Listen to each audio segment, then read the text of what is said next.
साथियों, एक शानदार इंटरव्यू में आपका स्वागत करता हूं। मेरे साथ अभी फल के व्यापारी हैं जिनसे हम विस्तार से विश्लेषण करेंगे कैसे इन्होंने फल के बिजनेस को शुरुआत किया और कैसे आप शुरुआत कर सकते हैं। फल के बिजनेस में कितना ज़्यादा रिस्क है और कैसे शुरुआत किया जा सकता है, इनके सारे मुद्दों के ऊपर विस्तार से विश्लेषण करेंगे। तो सबसे पहले इनका परिचय जान लेते हैं। दोस्तों, मेरा नाम विद्यासागर है। तो देखिए, विद्यासागर हैं, फल के बिजनेस के साथ साथ ऑटो के व्यापारी भी हैं। तो पिछले वीडियो में इनके साथ में विस्तार से विश्लेषण किया था ऑटो के बारे में। अब हम जानेंगे कि फल के बिजनेस को कैसे इन्होंने सफल बनाया।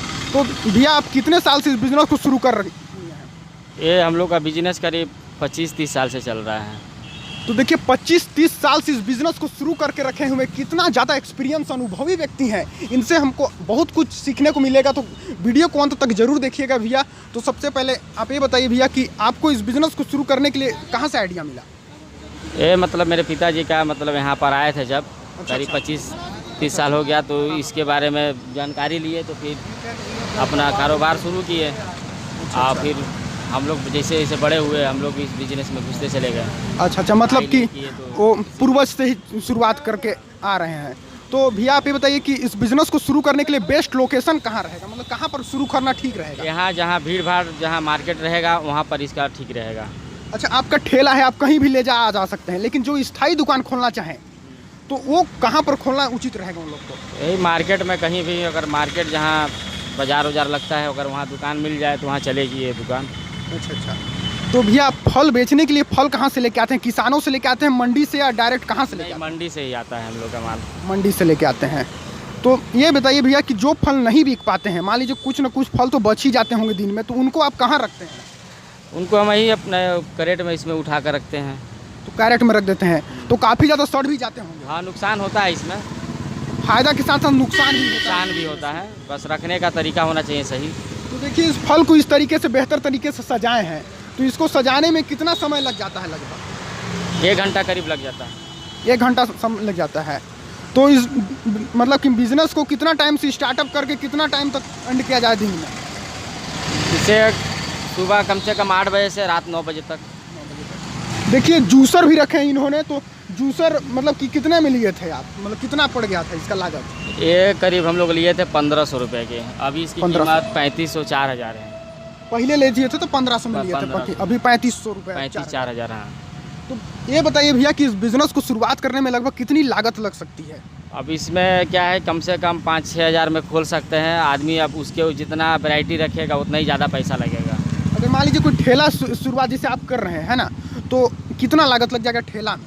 ठेला में कम से कम 7 से 8 हज़ार लग जाएगा। और मान लीजिए कोई स्थायी दुकान खोलना चाहे और सारे वेराइटीज़ को रखा जाए तो कितना लागत? उसमें करीब 30-35 लग जाएगा। 30-35 हज़ार लग ही जाएगा। तो ये बताइए कि इस बिजनेस को शुरू करने के लिए कोई लाइसेंस एंड पंजीकरण की भी जरूरत पड़ी है? हाँ, लाइसेंस बनवाना पड़ता है। तो कौन सा लाइसेंस बनवाना पड़ता है? निगम से बनवाना पड़ता है। तो नगर पालिका, नगर निगम से कोई लाइसेंस बनवाना पड़ेगा कि मैं इस चीज़ का व्यापारी हूँ। अच्छा। उसका लाइसेंस बनता है। तो ये बताइए भैया कि जैसे कि लाइसेंस बनवाने में कितना खर्चा बैठेगा? वो खर्चा नहीं लगेगा, बस आईडी प्रूफ लगेगा, निगम से ही बन जाएगा, पैसा नहीं लगेगा। पैसा नहीं लगेगा, मतलब फ्री है ना? लेकिन ये लाइसेंस बनवाना बहुत ज़रूरी है। तो ये बताइए भैया कि इस बिज़नेस से आप कितना कमा ले रहे हैं?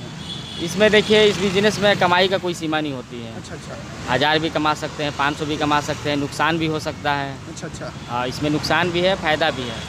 तो मान लीजिए दिन में आपका कितना लगभग अगर टारगेट किया जाए तो कितना कमा लेते हैं दिन का?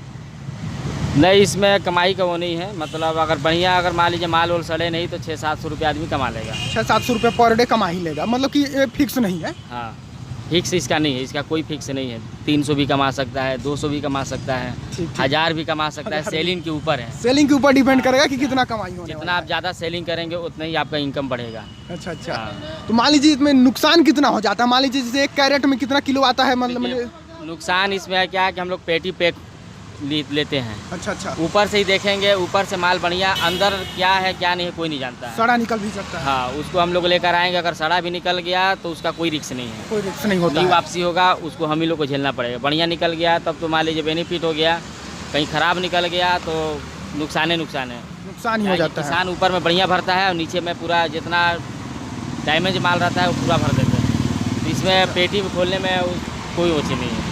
ठीक। कच्चा सामान है ना, इसमें नुकसान फ़ायदा इसका कोई ओछी नहीं है। आदमी 4 दिन कमाएगा तो नुकसान हो जाएगा तो उसको 10 दिन लगेगा भरने में। सही बात है। 4 दिन का कमाई 10 दिन भरने में भी लग जाता है, ऐसा है। और इसको वही कर सकता है जो पुराना आदमी है, एक्सपीरियंस वाला व्यक्ति हो। हाँ, वही तो कर सकता आप अपना अनुभव मेरे ऑडियंस के साथ साझा थोड़ा कीजिए कि किस तरीके से आपने मतलब कि उसको हैंडल कर रखा है अभी तक। है। हैंडल यही है कि जो लूज माल है उसको पहले निकाला जाए, नया माल को कैसे, नया माल पुराना माल उसमें आपको जांच पड़ताल करके उसको लगाना है। पुराना माल पहले निकाले, नया माल को बाद में निकाले, ताकि 2 दिन 3 दिन रुक सके वो, इससे आप नुकसान से बच सकते हैं। सही बात है। अच्छा ये बताइए कि किस तरीके के फल को अपने दुकान पर रखेंगे तो जल्दी बिक जाएगा? फल देखिए, अब जिस तरीक़ा से भी लगाएंगे उसमें नहीं है, मतलब ग्राहक का ऊपर है भाई। अब ग्राहक अब जिसको मन कर दिया मेरे को सेब केला लेना है, वो तो आप ही करेगा। बाकी उसको आपको हैंडल करना है कि उसको कैसे दिया जाए। ठीक। बाकी कस्टमर के आने के बाद ही पूरा निर्णय होता है कि कौन सा फल लेने वाला है। तो बाकी आप कस्टमर से किस तरीके से व्यवहार करना उचित होगा? कस्टमर से क्या बढ़िया व्यवहार करेंगे तभी तो लेगा, दोबारा भी आएगा।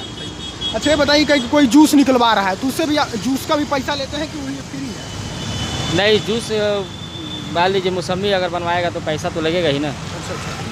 तो फल का पैसा लेंगे कि जूसर निकालने का पैसा लेंगे?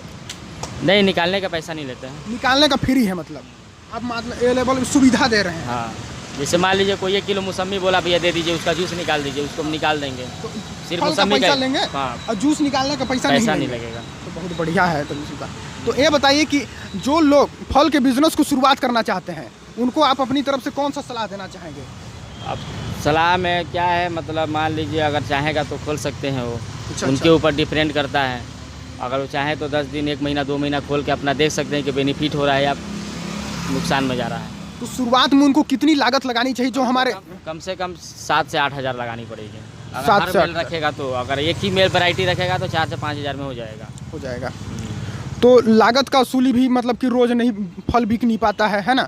तो 3 से 4 दिन भी लग जाते हैं फल हाँ, को बिकने में। 4 से 5 दिन, हफ्ता भर भी लग सकता है बिकने में। त्योहार का समय आता है तो माल ख़त्म भी हो जाता है। तो कौन से त्योहार में ज़्यादातर सब्जी मतलब फल बिकने में ज़्यादा चांस रहते हैं? त्योहार तो बहुत ही है, जैसे नवरात्र हो गया, आपका जन्माष्टमी हो गया, दीपावली हो गया, छठ पूजा हो गया, यही सब त्यौहार रहता है तो उसमें फल थोड़ा ज़्यादा बिकता है।